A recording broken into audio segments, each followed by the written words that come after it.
pengusaha besar teriak, pengusaha kecil teriak, nelayan kecil pun teriak. Ini pendapat yang ngaco apa gimana Pak? Nah, itu yang tidak baca secara keseluruhan. Sekarang contohnya, PP 85 itu hanya berlaku untuk izin yang dikeluarkan oleh pemerintah pusat. Oke. Artinya kalau kapal di bawah 30 JT nggak kena ke sini.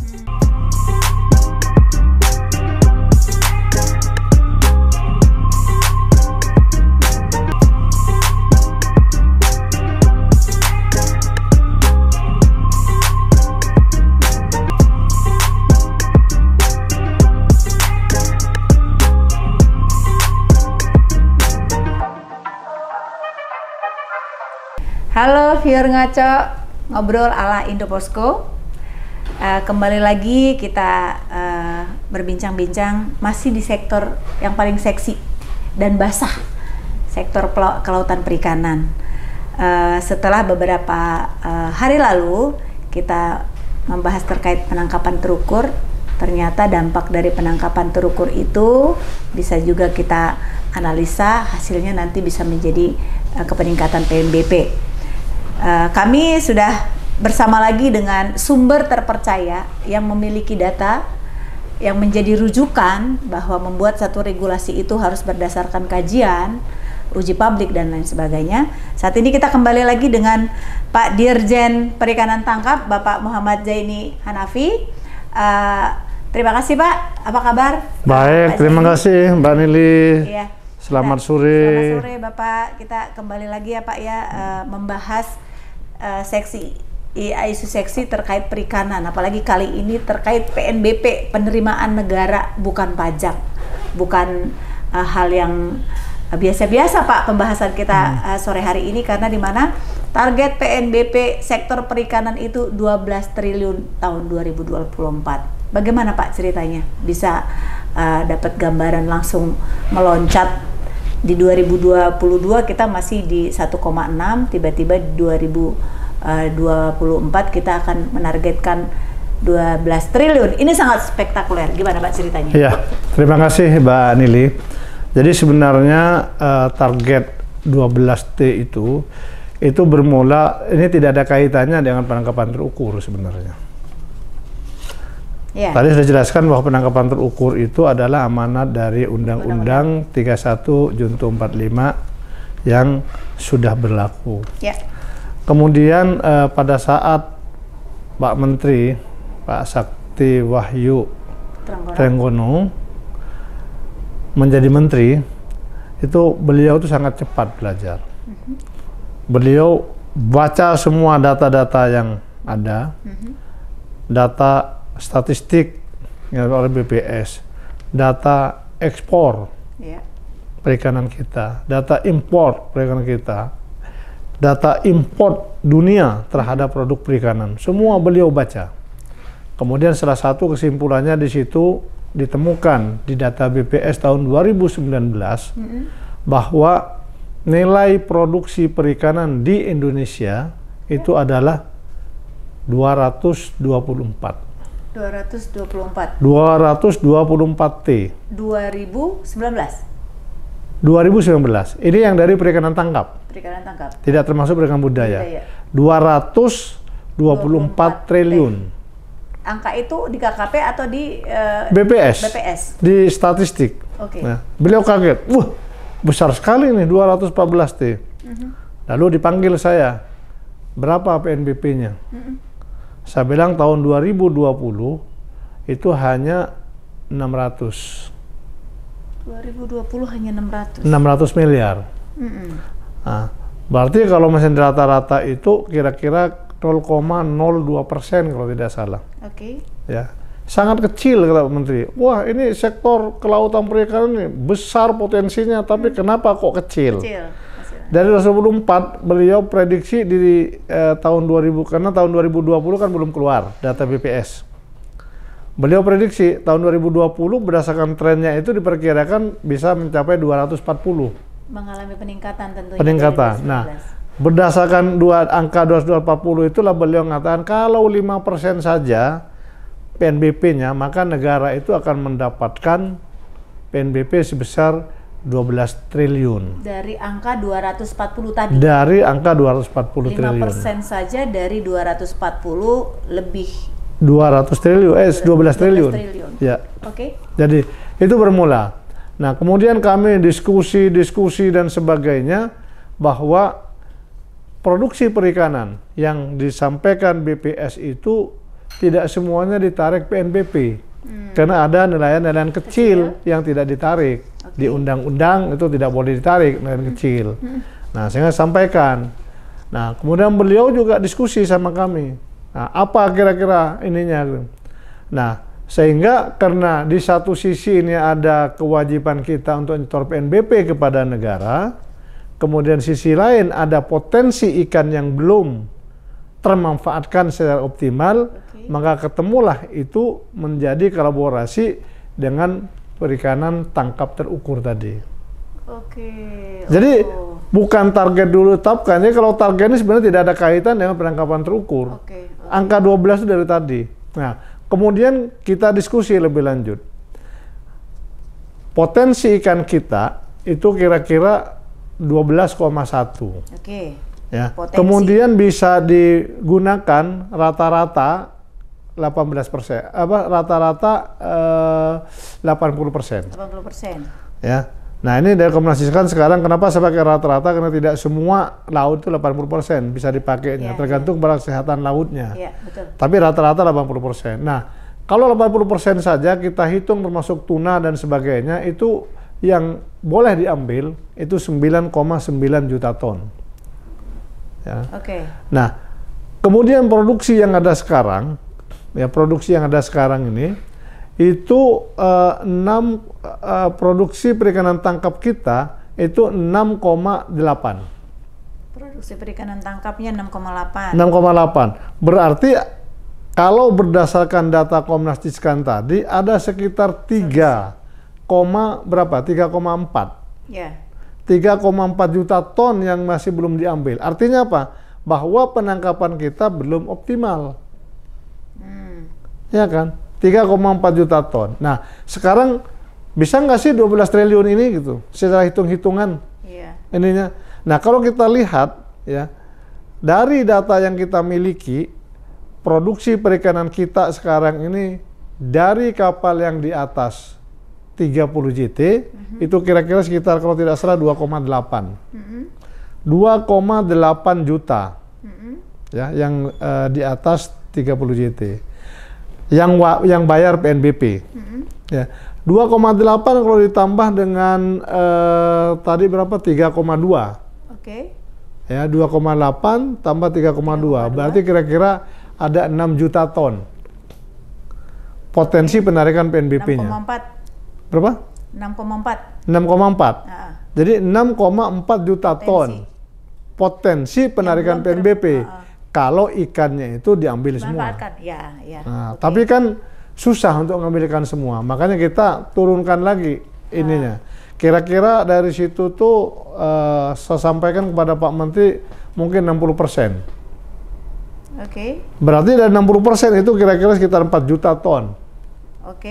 Nah, 4 juta ton kalau misalnya kita menggunakan harga standar dari BPS, bukan standar, harga yang digunakan perhitungan BPS rata-rata 30.000 per kilogram, maka kalau misalkan PNBP kita hitung-hitungan dari situ 4 juta ton kali 30.000 per kilo. 30.000 per kilo. Berarti itu akan ada 120 T. Tapi kan Pak, nggak kalau semua... misalkan 120 T, 10%-nya 12 T. Pak, klop kan dengan Pak Menteri tadi. 4 juta ton ini kan tidak semua dijual keluar. Dijual di dalam negeri pun harganya sama, dikategorikan sama. Itu kan, nilai dari BPS tadi tuh? Harga itu menggunakan harga di pendaratan. Bukan harga ekspor. Ya, ini harga rata-rata. Kan ikan ini ada ikan yang harganya 3.000. Ada yang harganya 5.000, ada yang harganya 15.000, ada yang 20.000, ada yang 30.000, ada yang 100.000, ada yang 200.000, dan seterusnya. Ya. Nah, ini di rata-rata oleh BPS keluar angka 30.000 per kilo. Nah, ini hanya angan-angan atau apa namanya ya? Asumsi yang ingin kita capai. Analisis, tapi bisa dipertanggungjawabkan karena datanya adalah data akurat dari BPS. Nah, sehingga perhitungan seperti itu. Jadi klop keinginan Pak Menteri tadi 12T, kalau misalnya bisa kita menerapkan penangkapan terukur ini, insya Allah juga bisa tercapai 12T itu. Artinya Pak, dari potensi, ini kan potensi yang bisa kita tarik PNBP-nya itu dari 4 juta, sementara hasil produksi sebenarnya lebih dari itu. Iya. Oke, ini yang dihitung ini kita buatlah bottom bawahnya ya. Iya, kita menggunakan pesimis. Oke. Kita menggunakan pesimis, tidak menggunakan yang optimis. Oke. Nah, sementara ini kan potensi sudah selama ini berlangsung 4 juta ton ini. Tapi kenapa sampai sekarang PNBP kita masih kecil, Pak? Ya, kembali lagi tadi. Jadi beberapa waktu lalu saya sampaikan bahwa PNBP yang sekarang ini diberlakukan itu adalah praproduksi. Pola berarti. Pola. Praproduksi ini komponennya adalah indeks, ukuran kapal, kemudian produktivitas, dan harga patokan ikan. HPP, Ini ditarik sebelum. Nah, karena ditarik sebelum produksi, praproduksi, ini semua menggunakan asumsi. Akibat asumsi ini maka terjadilah manipulasi dari ketiga komponen tadi. Ukuran kapal di markdown, kemudian produktivitas direndahin, kemudian harga patokan ikan juga direndahin. 3 komponen jadi ini, sehingga ya jadinya murah. Nggak, artinya komponen terakhir adalah harga patokan ikan. Sama juga kalau kita mau harga patokan ikan, mereka nyodorkan harga yang ikan jelek, harga murah, mutunya jelek, segini. Tapi kan kenyataannya satu jenis ikan yang sama, ini kan berbeda. Saya contohkan sekarang, ikan tuna. Tuna fresh itu bisa 100.000 lebih. Ya, yang grade sashimi. Tapi begitu dia sudah dibekukan, mungkin hanya jadi 60. Tapi begitu jelek sekali, masuk ke pengalengan tinggal 20.000. Jadi satu jenis ikan pun fluktuasinya tinggi. Ya. Nah, inilah yang disebut dengan HPI, itu adalah penetapan harga patokan ikan berdasarkan rata-rata. Dari mana rata-rata HPI itu? Itu diambil dari seluruh pelabuhan besar, mulai dari Sabang sampai Merauke. Ada 142 pelabuhan yang selalu masukkan data harian kepada kami. Dari situ kita rata-rata, baik rata-rata waktu, rata-rata tempat, maupun rata-rata mutu. Keluarlah HPI yang ditetapkan oleh Menteri Kelautan dan Perikanan.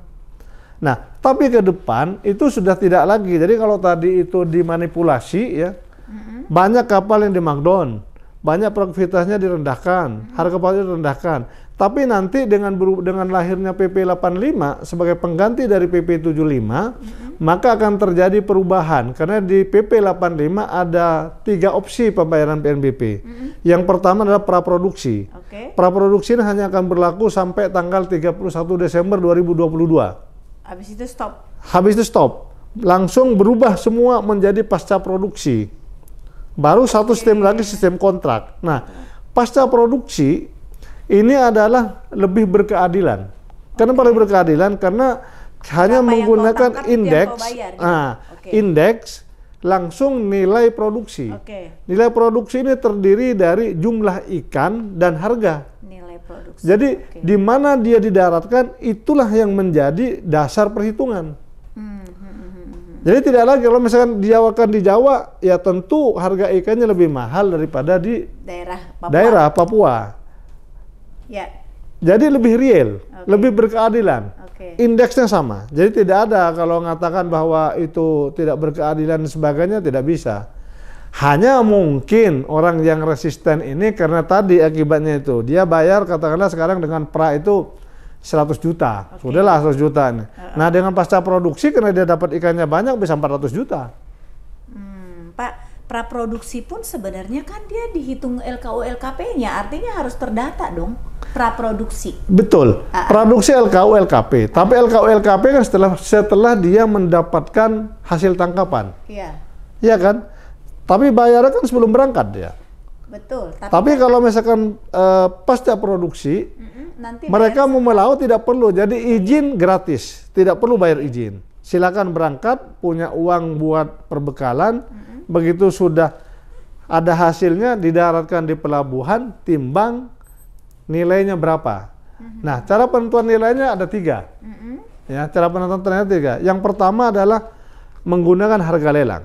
Jadi jika di pelabuhan itu ada lelang, gunakan lelang. Maka karena lelang. Karena lelang ini dianggapnya sampai hari ini dianggap yang paling kompetitif.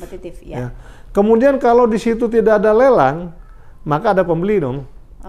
Nah, pembelinya silakan keluarkan faktur.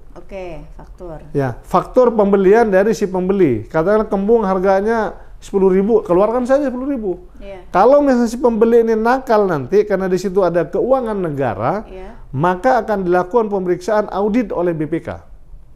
Karena ada keuangan negara. Kalau kemarin BPK itu tidak punya kewenangan memeriksa pelaku usaha. Kenapa? Karena dia sudah lunas, uang negara lunas bayar di muka. Tapi nanti begitu dia pasca, maka setiap ikan yang didaratkan ke pelabuhan, di situ ada hak negara. Kemudian yang ketiga, kalau misalkan juga ini tidak ada yang beli karena dibeli sendiri, karena kan ada perusahaan penangkapan, dia juga punya industri, pengolahan, atau dia ekspor sendiri. Berarti tidak ada pembeli dong. Nah, kalau seperti ini tidak bisa dia mengeluarkan harga sendiri. Makanya kalau terjadi yang ketiga ini, maka kepala pelabuhan yang menetapkan harga. Dari mana kepala pelabuhannya? Kita sudah buatkan SOP, yaitu menggunakan harga rata-rata di pelabuhan tersebut selama 3 bulan terakhir. Jadi kembung misalkan, bulan 1, bulan 2, bulan 3, ini sekian, rata-rata, sudah jebret 15.000, udah 15.000. Semua ada datanya, karena data di pelabuhan itu sekarang sudah terrekod, tercatat secara baik menggunakan sistem online semua. Ini, jadi 3 ini nanti bukan pilihan, tapi di mana dia ada lelang, ikut lelang. Kalau dia tidak ada lelang, ada pembeli, keluarkan faktur. Kalau dia tidak bisa faktur karena beli sendiri, menggunakan harga yang ditetapkan oleh kepala pelabuhan. Harga kepala pelabuhan. Pak, ini sekarang kan masa transisi ya? Mulai masa transisi. Yang dialami oleh pemerintah sekarang ini lebih ke apa sih kira-kira yang agak mengalami kesulitan di segi mana masa transisi ini? Apakah memang dari prabayar ke pasca ini akan ada mengalami kesulitan menurut saya? Tapi semua itu kendali ada di pemerintah, regulator. Kira-kira apa penerapan apa yang agak mengalami kesulitan untuk diimplementasikan ke masyarakat? Jadi nanti yang pertama itu sebenarnya bukan pada masyarakat. Pada saat dia di-cut nanti tanggal 31 Desember 2022, ya, berarti semua CP, semua izin yang dikeluarkan itu dia harus menggunakan pembayaran pasca. Artinya pada saat nggak urus izin tidak akan perlu bayar lagi. Tidak perlu bayar, gratis, ya kan?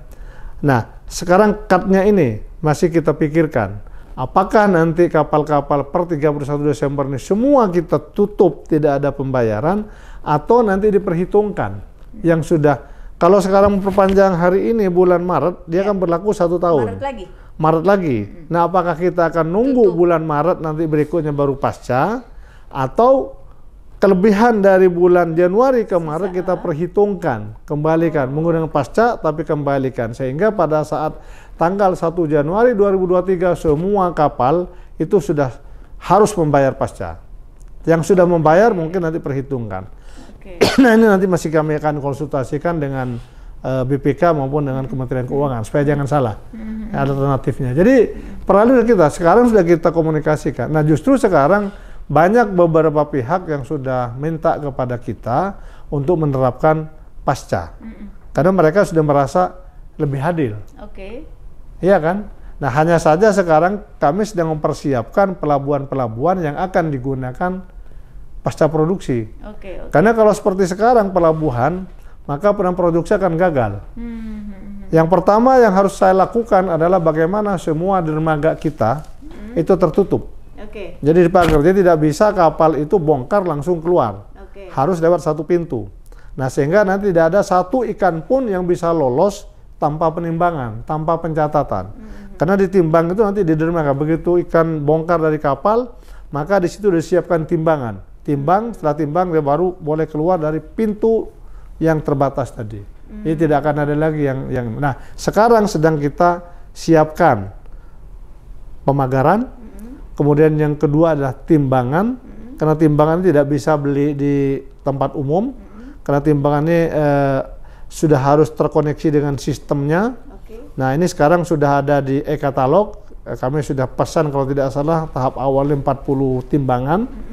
Kemudian keranjang-keranjang, jadi jangan sampai nanti begitu mau nimbang kapal itu karena biasa kadang-kadang itu curah, tidak ada keranjang, kami harus siapkan keranjang. Nah, insya Allah 1-2 bulan ini sudah bisa selesai semua.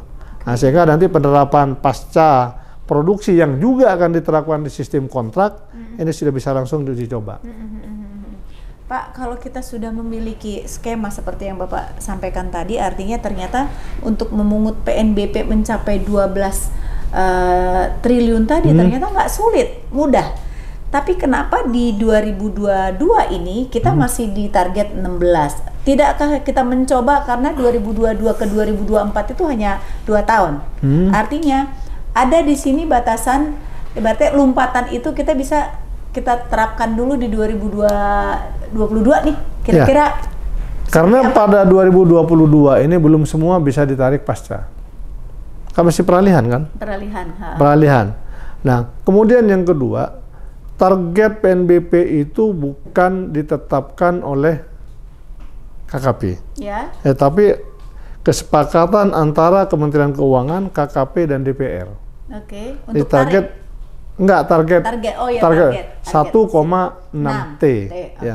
Tapi kita dapat target dari Pak Menteri itu harusnya bisa 4 T. 4. Keren juga ya. Jadi supaya kita optimis. Nanti di mana? Apakah di 2 apa di 3 gitu. Tapi kita harus optimis dulu, Pak Menteri 4 bisa. Karena hitung-hitung seperti Mbak Neni sampaikan tadi, ini harusnya bisa lebih dari itu. Nah, kita akan kejar itu. Artinya 1,6 target dari pemerintah dan Kementerian Keuangan dari DPR ini adalah target kayak moderat atau minimum? Iya, minimum. Oke. Itu minimum. Sementara target dari Pak Menteri di angka 4. 4. Pengen try kebijakan ya? Betul. Artinya, oke. Nah, kira-kira apa sih Pak langkah-langkah, bahkan saya dengar kenaikan pajak yang sampai ada yang bilang 1000%, ada yang 400%. Tolong dong Pak, supaya informasi ini tidak menggelinding liar dan artinya menyesatkan. Jadi PNBP itu sebenarnya yang pertama itu PP 75 dan PP 85 itu tidak ada perubahan signifikan. Yang berubah apa saja? Sama. Yang berubah itu hanya HPI-nya. Jadi kalau di PP hanya mengatur rumus. 85. Ya, rumusnya itu adalah indeks kali ukuran kapal kali produktivitas kali HPI. Ini PP 75 sama PP 85 sama. Hanya nanti range JT-nya yang agak berubah. Nah, kalau dulu HPI itu ditetapkan oleh Kementerian Perdagangan. Terakhir ditetapkan 2011. Dengan menggunakan data 2010. Berarti sudah 12 tahun tidak berubah harga ikan. Nah, karena harga ikan tidak berubah, maka kami dapat teguran dari BPK. Nah, oleh karena ini BP 85 untuk memudahkan, maka harga patokan ikan itu dimandatkan kepada Menteri Kelautan dan Perikanan. Nah, sehingga inilah kemarin Menteri Kelautan dan Perikanan itu menugaskan kepada saya untuk membuat HPI. Makanya kami ambil rata-rata dari seluruh pelabuhan selama 2 tahun. Jadi data itu 2 tahun Mbak Nili. 2 tahun dari 142 pelabuhan di rata-rata. Artinya di situ rata-rata itu mencakup rata-rata antar lokasi, rata-rata antar musim, karena 2 tahun kan, sama rata-rata antar mutu. Sudah mencakup di sini semua. Ditetapkanlah dengan keputusan Menteri tentang HPI ini. Kemudian saya sosialisasikan, ribut. Karena kenaikannya terlalu tinggi. Ya, yang tertinggi itu long line sama tuna. Long line sama cumi. Kenapa itu tinggi? Karena harganya dulu cumi itu harganya cuma 20.000. Sekarang harga di pasar itu udah 130.000 kota satu. Nah, kalau rata-rata dipasang 60 lah, 60.000. Sehingga berapa kali lipat naiknya. Nah, kemudian kami diskusi ya, kemudian direvisi menjadi Kepmen 85 dan 86 dan 87. Ya. Nah, sehingga itulah yang terakhir yang sudah diinikan dan ini sebagian besar sudah dilakukan atau sudah diterima oleh pelaku usaha. Perubahan tadi antara 75 ke 85 itu lebih ke apanya, Pak? Perubahan tadi kan perubahannya tidak signifikan. HPI. Hanya HPI saja. HPI kan HPI itu sudah 12 tahun tidak dirubah. Iya. Jadi 12 tahun bayangkan saya kalau dulu harganya berapa, sekarang berapa, sehingga kami dapat teguran dari BPK. Dan persentase kenaikan itu berapa persen? Yang paling tinggi itu per komoditi ya dia ngaturnya? Per alat tangkap. Yang paling tinggi itu kalau tidak salah long line sama tuna, itu hanya 104 sama 107. 104 sama 107. Sama 107%. Nah, yang 400% dan 1000% nggak ada. itu apa? Tidak ada. Itu yang mengatakan besar itu contoh seperti jaring tarik berkantong dari tidak ada menjadi ada. Ya berarti terserah siapa, kacamata siapa yang bilang 1%, 2%, 5%. Kalau memang tidak ada awalnya kan? Iya tidak ada. Makanya itu yang contoh misalnya cantrang. Cantrang itu tadi menggunakan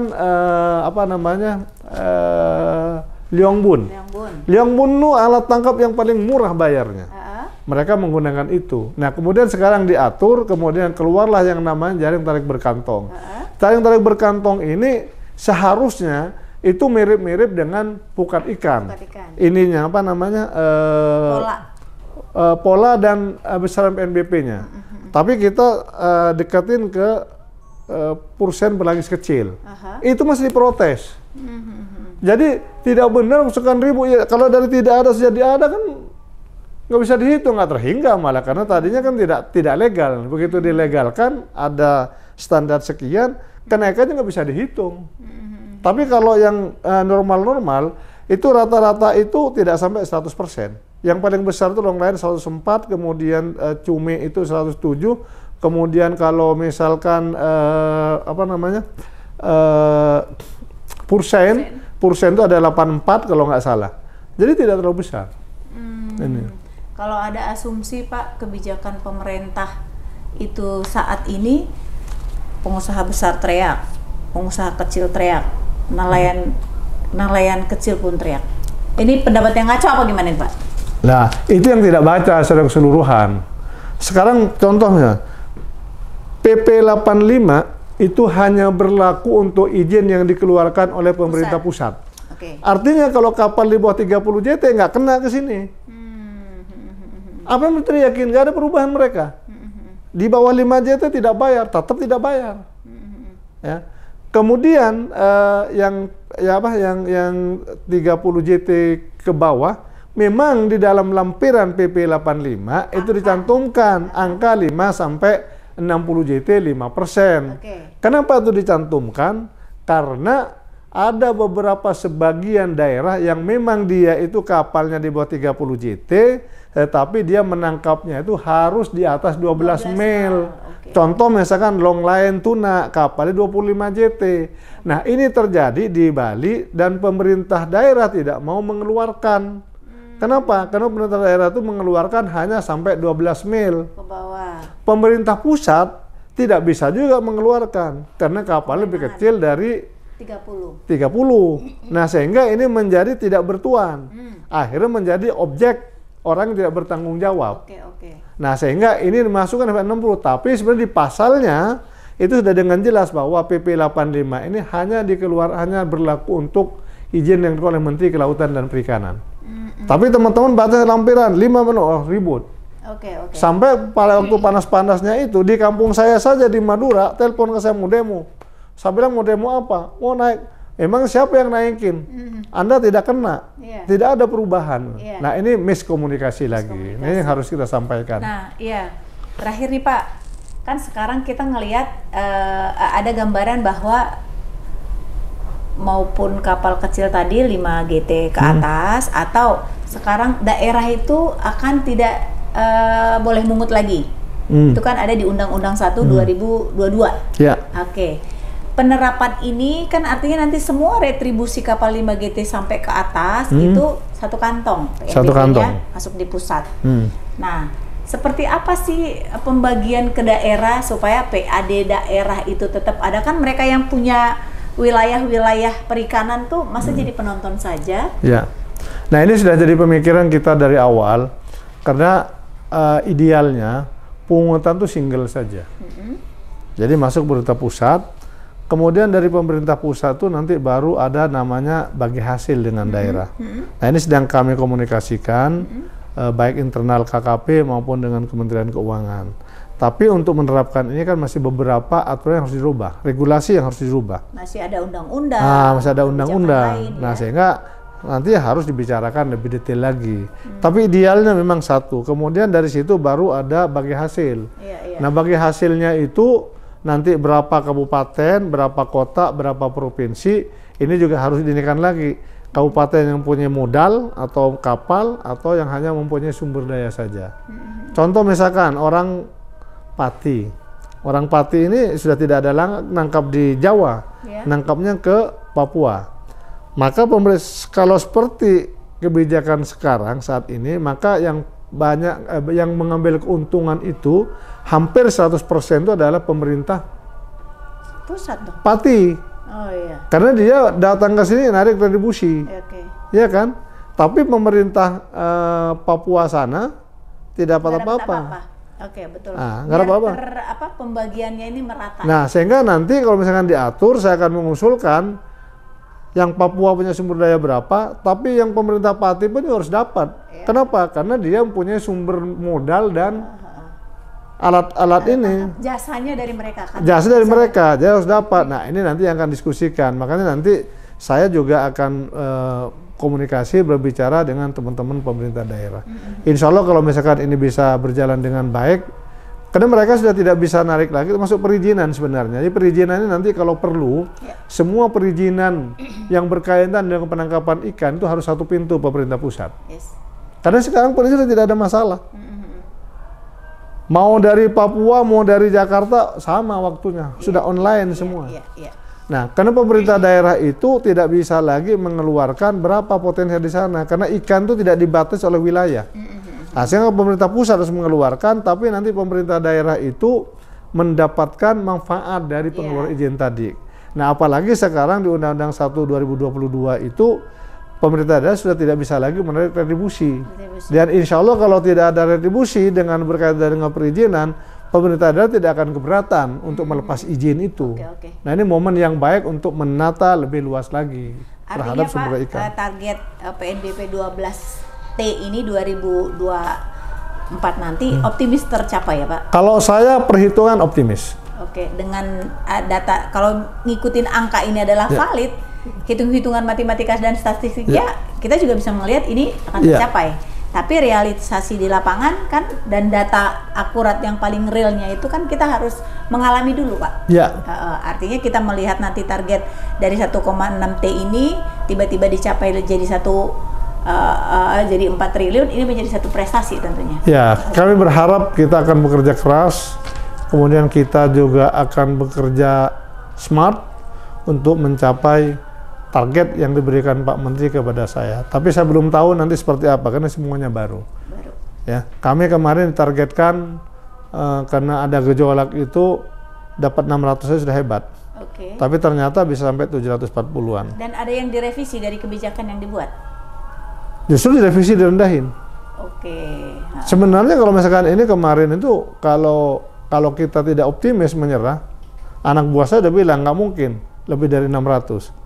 Karena pada bulan Oktober itu masih 300. Tapi saya katakan kita tidak boleh menyerah. Kita jalan terus sesuai dengan aturan. Alhamdulillah sampai Desember hanya 3 bulan tuh menanjaknya dari 300 menjadi 740-an. Itu kan masih praproduksi, jadi mengenjot izin kapal tadi. Iya, praproduksi. Pak Dirjen, ini menjadi satu informasi yang barang baru, produk baru ini harus disosialisasikan ke masyarakat luas dengan tepat supaya sampai ke masyarakat itu memang tepat juga. Artinya informasi-informasi yang Bapak sampaikan itu benar adanya, akurat gitu, supaya masyarakat yang pendengar juga bisa memahami bahwa kita mencari sumber yang terpercaya itu ya ke sumbernya, ke aslinya. Terima kasih Pak Dirjen, selamat sukses dengan program barunya bisa diterima dengan masyarakat. Kalau disosialisasikan dengan baik ke masyarakat, niscaya niat baik dari pemerintah akan bisa diterima oleh masyarakat, karena ini uji kepatuhan tadi kan yang kita terapkan kan untuk kesejahteraan kita semua. Viewer Indopos, seperti itu percakapan kami dengan Terima kasih Mbak Nili, mohon bantuannya untuk disebarkan kepada masyarakat supaya pemahamannya sama, karena dari penangkapan ukur maupun dari PNBP semuanya kita akan kembalikan untuk meningkatkan kesejahteraan nelayan-nelayan kita atau stakeholder kita, terutama nelayan-nelayan kecil yang masih perlu sentuhan dari kita. Karena Pak Menteri meminta jangan sampai ini sudah sekian tahun merdeka, sudah sekian kali ganti menteri dengan berdirinya KKP, tapi nelayan kita masih miskin. Mudah-mudahan dengan program ini bisa meningkat kesejahteraan nelayan-nelayan kita. Terima kasih Mbak Nili. Terima kasih. Seperti itu percakapan kami dengan Pak Dirjen Perikanan Tangkap. Viewers, sampai ketemu lagi di edisi berikutnya. Saya Muhammad Saini Hanafi, Direktur Jenderal Perikanan Tangkap. Jangan lupa like, komen, dan subscribe Indoposko Channel.